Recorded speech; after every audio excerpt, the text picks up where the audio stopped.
Makadiyos.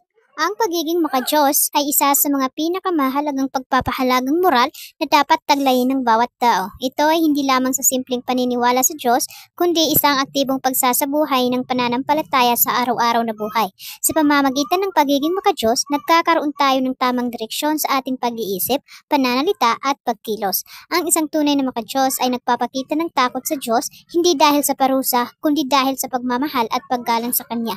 Ipinakikita ito sa pamamagitan ng pananalangin, pagsisimba at pagsunod sa mga aral ng pananampalataya. Makatao.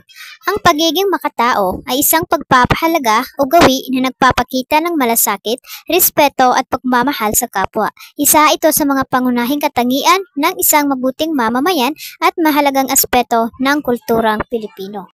Ang pagiging makatao din ay naaayon sa kung paano siya makitungo, makihalubilo at makisama sa kanyang kapwa-tao.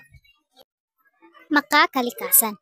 Ang pagiging makakalikasan ay ang pagpapakita ng pagmamalasakit, paggalang at pangangalaga sa kalikasan. Isa itong mahalagang asal na dapat taglayin ng bawat isa upang mapanatili ang balanseng ugnayan ng tao at ng kapaligiran.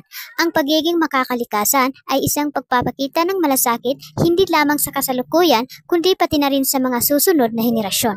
Kung aalagaan natin ang ating kalikasan ngayon, sisiguraduhin natin ang isang mas maganda, malinis at ligtas na mundo para sa lahat. Makabansa. Ang pagiging makabansa ay nangangahulugang pagmamahal at pagmamalasakit sa sariling bayan.